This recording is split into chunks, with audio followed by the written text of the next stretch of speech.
말씀은 분별력이 필요합니다 라는 제목 가지고 함께 하나님의 은혜를 나누어 보도록 하겠습니다. 사람들이 예수님께 귀신 들려 말 못하는 사람을 데리고 왔습니다.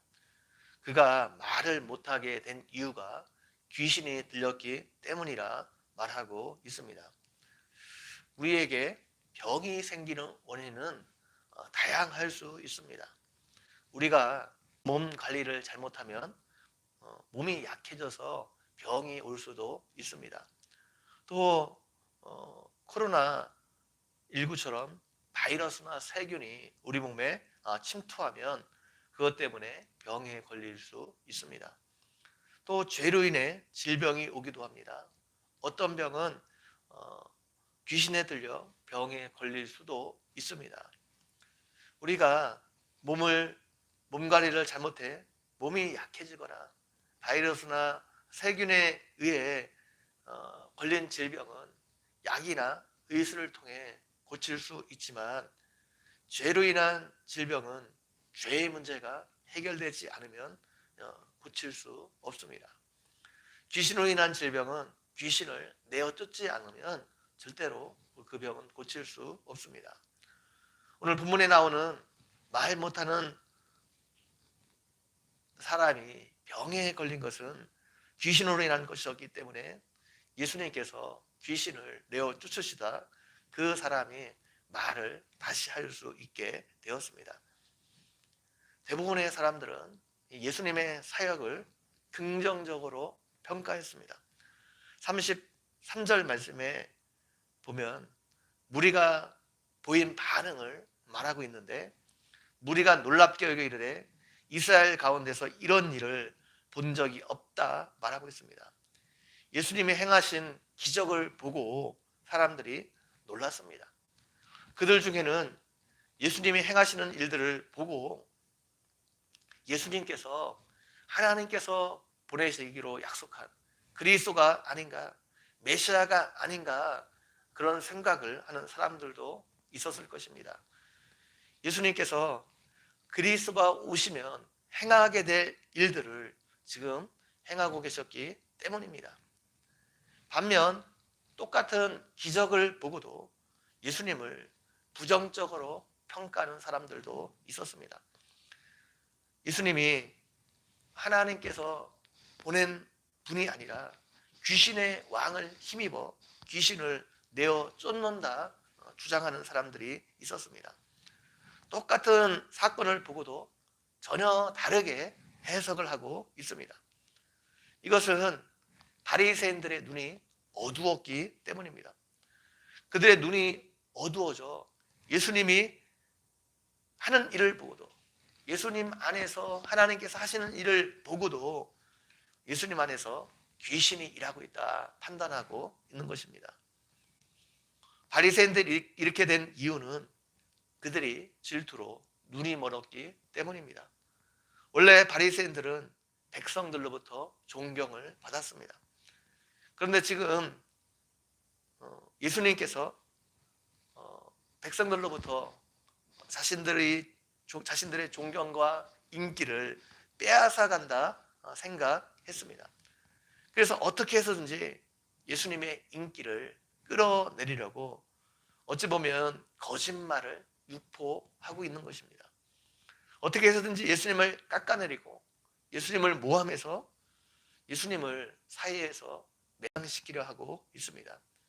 이것을 통해서 예수님께 빼앗긴 백성들의 칭찬과 인기와 명성을 다시 찾아오길 원했습니다.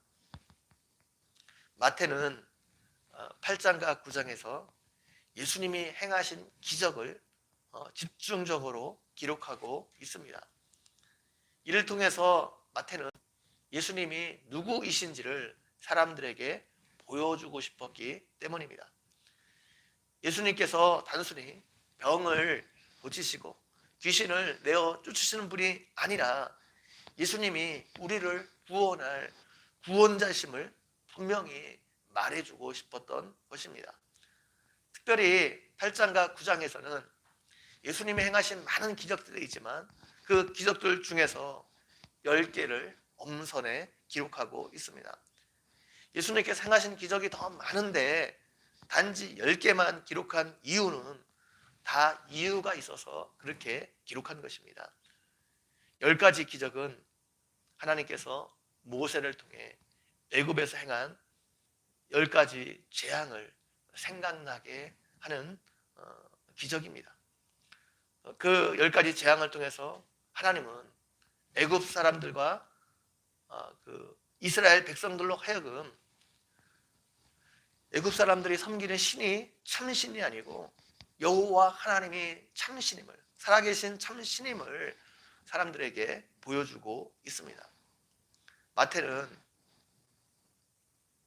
예수님이 하나님께서 종말에 보내주시기로 약속한 새로운 모세임을 보여주기 위해서 10가지 기적을 기록하고 있습니다. 그래서 마태가 마태복음에서 보여주기 위한 그 기독론, 그리스도인이라고 말할 수 있죠. 예수님을 새로운 아브라함, 새로운 다윗, 새로운 모세로 이렇게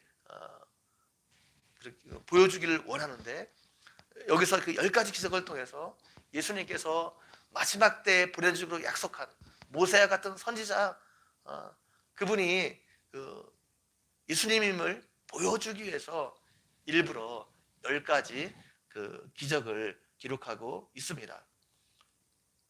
그래서 모세가 10가지 재앙을 통해서 이스라엘 백성들을 바로의 압제에서 구원해 주신 것처럼 예수님께서 이스라엘 백성들을 죄로부터 구원해 주실 그 그리스도 메시아임을 보여주기 위해서 지금 10가지 기적을 기록하고 있습니다. 하나님께서 모세를 통해 애굽에 10가지 재앙을 내리셨을 때도 그것을 바라보는 사람들의 반응은 다 달랐습니다. 그것을 통해서 하나님을 믿은 사람들이 있는 반면 오히려 그 마음이 더욱 완고해지는 사람들도 있었습니다. 바로는 그 마음이 오히려 더 강팍해지고 완고해져서 이스라엘 백성들 보내기를 거절했습니다. 그러다가 자신의 장자가 죽음을 당하고 애굽에 정해야 된 부다가 홍해에서 완전히 숨을 당하는 그런 아픔을 당했습니다. 애굽 사람들 중에도 모세를 통해 행하신 그런 하나님의 기적을 보고 하나님의 말씀을 믿는 사람들이 있었습니다. 그들은 재앙으로부터 구원을 받을 수 있었습니다. 그런데 그렇지 않은 사람들은 심판으로 결국 멸망당하고 말았습니다. 과거 군사 정권 시절에는 그 군사 정권을 반대하는 세력을 제거하는 가장 좋은 방법은 공산주의자라는 딱지를 붙이는 것입니다. 자신을 반대하는 세력을 제거하기 위해서 공산주의자가 아닌데 공산주의자라는 그런 딱지를 붙이면 그 사람은 그 사이에서 매장을 당했습니다. 지금 바리새인들이 백성들이 예수님을 따르게 하지 못하게 하려고 의도적으로 귀신의 영을 힘입어 귀신을 내어쫓는다 말하고 있는 겁니다. 오늘날 우리에게도 분별력이 필요합니다. 이것이 정말 하나님께로부터 온 것인지 아니면 우리를 미혹하기 위해서 마귀로부터 온 것인지 분별해야 될 일들이 참 많이 있습니다. 분별력이 없으면 우리도 잘못하면 이 바리새인들처럼 하나님의 일을 방해하는 도구로 쓰임 받을 수도 있습니다. 하나님의 일을 한다고 착각하면서 오히려 하나님의 일을 방해할 수도 있습니다. 이것을 기억하고 하나님께 늘 분별력을 달라고 기도하고 여러분이 분별력을 가짐으로 하나님의 일에 쓰임받는 여러분 모두가 되기를 주님의 이름으로 간절히 축원드립니다. 잠깐 기도드리겠습니다. 하나님 아버지, 오늘도 말씀을 통해서 우리에게 은혜 베풀어 주신 것 너무나 감사합니다. 하나님, 오늘도